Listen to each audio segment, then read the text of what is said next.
Sir, श्रृंगार house of mangalsutra कैसा लग रहा है आईपीओ? नाम से पता चलता हाउस ऑफ मंगलसूत्र और श्रृंगार, तो समझ ही सकते हैं आप।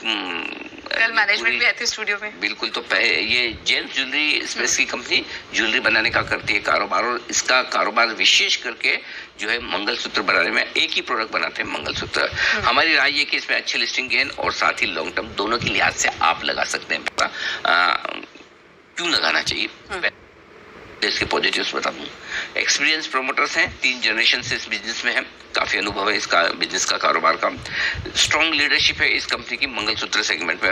ऑर्गेनाइज स्पेस में 6% का मार्केट शेयर रखकर ये सबसे बड़े प्लेयर के तौर पर मंगलसूत्र में। और इनकी क्लाइंटल लिस्ट आप देखेंगे तो वो भी काफी मजबूत दिखेगी। स्ट्रॉन्ग फाइनेंशियल ट्रैक रिकॉर्ड रहा है पिछले 3 सालों का, बहुत ही बढ़िया प्रोग्रेस है ये।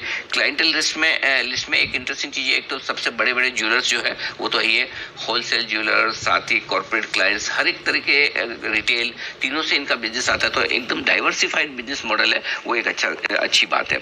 नया एक्सपेंशन प्लान है, ग्रोथ आगे उससे आएगी। 42 नए शेयरों में विस्तार करने की प्लान कर रहे हैं। वैल्यूएशन रीजनेबल है, यानी कि थोड़ा सा स्कोप छोड़ा है लिस्टिंग पर भी और लिस्टिंग के बाद भी, यानी कि महंगा नहीं किया है। एक और अच्छी बात है जो आमतौर पर ज्वेलरी कंपनियों में कम देखने को मिलती, नहीं के बराबर देखने को मिलती है, कंपनी और प्रमोटर दोनों के ऊपर कोई लिटिगेशन नहीं है।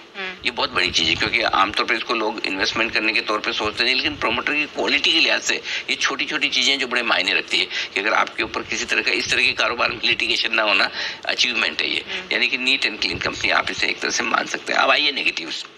वर्किंग कैपिटल की काफी जरूरत है और इसलिए कैश फ्लो इनके नेगेटिव रहते हैं, लेकिन ये इंडस्ट्री का फिनोमिना। हमने जितनी गोल्ड कंपनियां देखी है, ज्वेलरी कंपनियां देखी है, सबका ये हाल है कि उनको वर्किंग कैपिटल की, और स्पेशली B2B वालों को तो और भी ज्यादा जरूरत पड़ती है। एक ही रिस्क है कि गोल्ड के प्राइसेस काफी ऊपर हैं।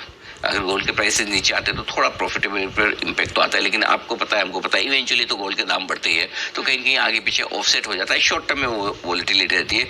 हाँ, एक चीज और, 49% बिजनेस इनका जो है आधा करीबन वो पूरा का पूरा महाराष्ट्र आता है, मतलब आधा बिजनेस, यानी कि मुंबई महाराष्ट्र ये बड़ा मार्केट है। और हो सकता है जो होलसेलर्स है उनको यही बेचना, तो वो एक हल्का सा कॉन्सेंट्रेशन वाली बात है। बट ओवरऑल अच्छी कंपनी है, अच्छे प्रमोटर है और वैल्यूएशन ठीक है। हमें लगता है कि छोटा मोटा लिस्टिंग गेन भी बन सकता है। बेहतर होगा लॉन्ग टर्म के लिहाज से आप इस आईपीओ में पैसा लगाएं। ऑलराइट, तो लॉन्ग टर्म के लिहाज से अच्छा लग रहा है मंगलसूत्र हाउसिंग, श्रृंगार हाउस ऑफ मंगलसूत्र, तो यहाँ पर आप रखिए नजर। चलिए, प्री ओपन में मार्केट भी सेटल्स हो चुके हैं।